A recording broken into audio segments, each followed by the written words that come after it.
नमस्कार साथियों, class again सबकी कक्षा में आप सभी का स्वागत है। साथियों, आज हम लोग इस वीडियो में चर्चा करेंगे अमेरिका और यूक्रेन के बीच व्हाइट हाउस में शुक्रवार देर रात 10:30 बजे हुई बातचीत तीखी बहस में बदल गई। तो साथियों, आइए हम लोग इस वीडियो में थोड़ा डिटेल में डिस्कशन करते हैं और समझते हैं कि ये किस बात के ऊपर बहस हो रही है। लेकिन आगे बढ़ने से पहले अगर आप लोग चैनल पर नए हैं तो चैनल को सब्सक्राइब करें और अपने साथियों के साथ इनको शेयर भी करें। दरअसल अमेरिकी राष्ट्रपति डोनाल्ड ट्रंप और यूक्रेन के राष्ट्रपति वोलोदिमीर जेलेंस्की के बीच व्हाइट हाउस में शुक्रवार देर रात मुलाकात हुई। इस दौरान ट्रंप, उपराष्ट्रपति जेडी वेंस और जेलेंस्की के बीच तीखी बहस शुरू हो गई। वेंस ने जेलेंस्की पर अमेरिका का अपमान करने का आरोप लगाया। वहीं ट्रंप ने यूक्रेनी राष्ट्रपति को कई बार फटकार लगाई। ट्रंप ने जेलेंस्की पर आरोप लगाया कि वे तीसरे विश्व युद्ध का जुआ खेल रहे हैं। इसके बाद नाराज जेलेंस्की बातचीत से उठे और तेज कदमों से बाहर निकलकर अपनी काली एसयूवी में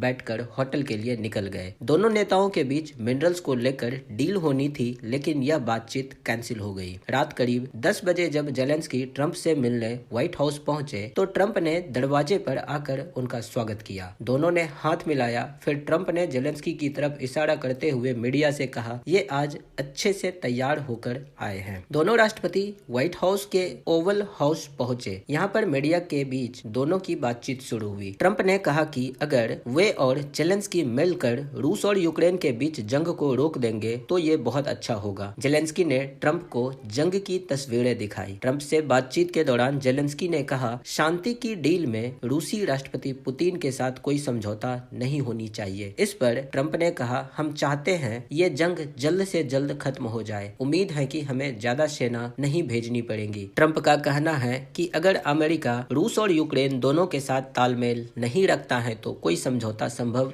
नहीं हो सकता है। वो ना तो पुतिन के साथ हैं और ना ही औरों के साथ, वो सिर्फ अमेरिका के साथ हैं, ऐसा ट्रंप का कहना है। इस मोड़ पर अमेरिकी उपराष्ट्रपति जेडी वेंस ने जेलेंस्की पर अमेरिका का अपमान करने का आरोप लगाया। जेडी वेंस ने कहा कि जेलेंस्की का रवैया बहुत अपमानजनक है, ये सही कूटनीति नहीं है। जेलेंस्की ने जवाब देते हुए कहा कि 2014 में जब रूस यूक्रेन युद्ध शुरू हुआ तब कई बार बातचीत हुई। 2019 में वो एक समझौते पर हस्ताक्षर करने पहुंचे थे और उसे भरोसा दिया गया था कि युद्ध विराम लागू किया जाएगा। दोनों तरफ से युद्ध के कैदियों को रिहा किया जाएगा। लेकिन पुतिन ने इस समझौते को तोड़ दिया और 2022 में बड़ा हमला कर दिया। जेलेंस्की ने उपराष्ट्रपति जेडी वेंस की ओर देखते हुए कहा कि ये कैसी कूटनीति है जेडी वेंस। वेंस ने कहा, मैं उस कूटनीति की बात कर रहा हूँ जिससे आपके देश में हो रही तबाही को रोकेगी। वेंस ने कहा, उन्हें लगता है कि ओवल ऑफिस में आकर इसे अमेरिकी मीडिया के सामने उठाना आपका अपमानजनक रवैया है। आपको प्रेसिडेंट ट्रंप का शुक्रिया करना चाहिए कि उन्होंने युद्ध में आपकी मदद करी। इसी बीच जेलेंस्की ने जेडी वेंस को बीच में रोकते हुए कहा कि क्या वे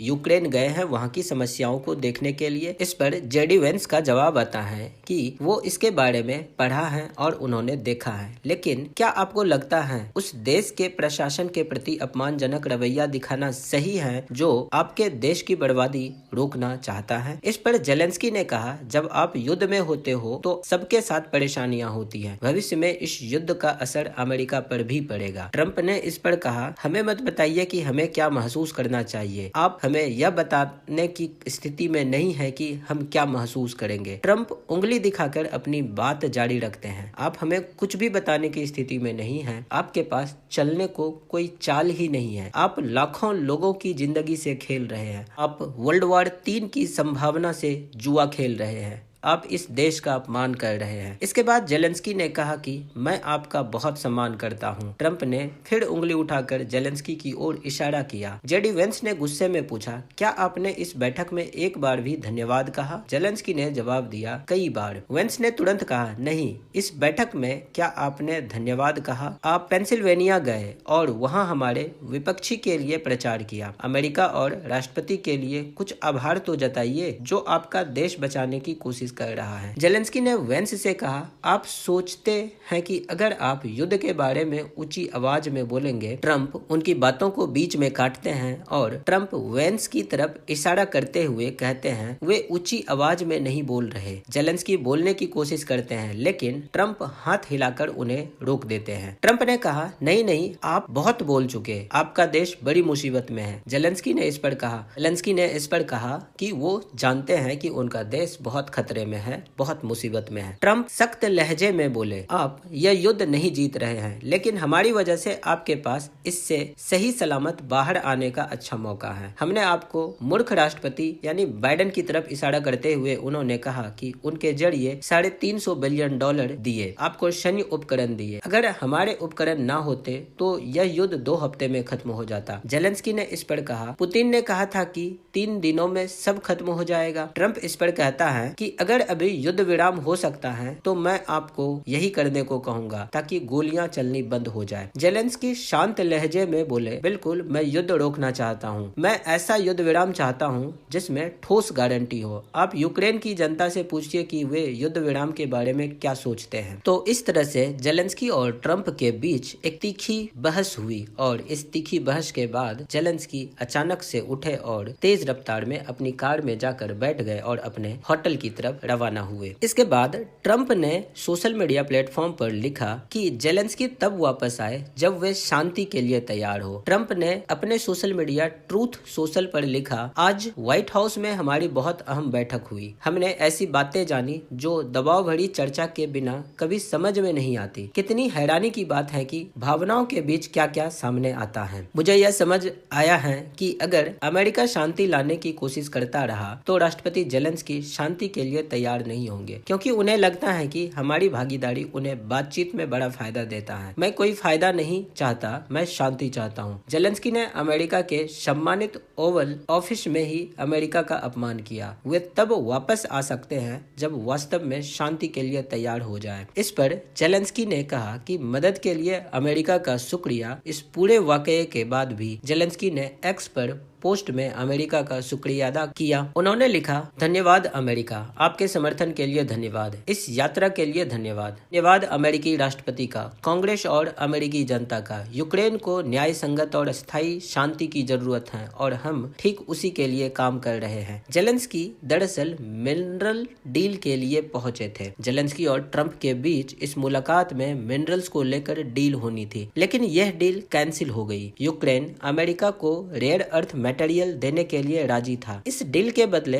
अमेरिका ने यूक्रेन के रीडेवलपमेंट में मदद करने की बात कही थी। ट्रंप 1 महीने से यूक्रेन पर दुर्लभ खनिज देने को लेकर दबाव बना रहे थे। ऐसा न होने पर अमेरिकी फंडिंग रोकने की धमकी भी दी गई थी। तो साथियों, इस टॉपिक के ऊपर अभी बहुत सारी चर्चाएं होने बाकी हैं। अभी इनके ऊपर बहुत सारे अपडेट्स होने वाले हैं, तो हम लोग उनको एक नए वीडियो में चर्चा कर लेंगे। तो साथियों, लिखिएगा अपनी राय कमेंट बॉक्स में। मैं बिल्कुल जानना चाहता हूँ आपका राय क्या है अमेरिका और यूक्रेन के बीच हो रहे इस तीखी बहस के ऊपर। मिलते हैं हम लोग अगले वीडियो में। नमस्कार, जय Hind.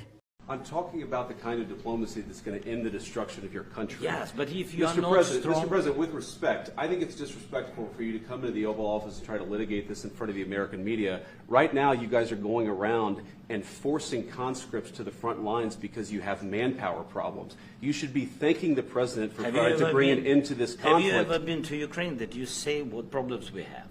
I have been to. Come once. I've actually watched and seen the stories, and I know what happens is you bring people, you bring them on a propaganda tour, Mr. President. Do you disagree that you've had problems bringing people into your military? We have problems. And do you think that it's respectful to come to the Oval Office of the United States of America and attack the administration that is trying to prevent the destruction of your country? A lot of questions. Let's start from the beginning. Sure. First of all, during the war, everybody has problems, even you, but you have nice ocean and don't feel now, but you will feel it in the future. God bless. You don't know that. God bless. God bless. You will not have a war. Don't tell us what we're going to feel. We're trying to solve a problem. Don't tell us what we're going to feel. I'm not telling you. Because you're in no position to dictate that. That's Remember exactly this. I'm not You're in dictating. no position to dictate what we're going to feel. We're going to feel very good. You will feel influence. We're going to feel very good and very strong. You will feel influence. You're right now not in a very good position. You've allowed From the yourself very, to be in a from very the bad very position, beginning and he of the happens war, to be right about from it. the very beginning of the war. You're not Mr. in a Brown, good position. I You don't was have in the cards right now. With us, you start I'm having not playing cards. But cards. right now, you I'm don't. very Yeah, you're playing serious, cards. Mr. President. You're I'm playing very cards. serious. You're I'm gambling the with the president lives of anymore. millions of people. You think- You're gambling with World War What you- III. what you You're speaking gambling about? with What are you World speaking War about? III. And You- what you're doing is very disrespectful to the country, this country. I'm- It's with back all to respect to you. your Far country. more than a lot of people said very they respect. should have. Have you said thank you once? A This lot entire of meeting? times. No, in this Even entire meeting, today. have you said thank Even you? today. You went to Pennsylvania and campaigned for the opposition in October. Offer some words of appreciation for What- the United what States are of you America speaking about? and the president who's trying to save your country.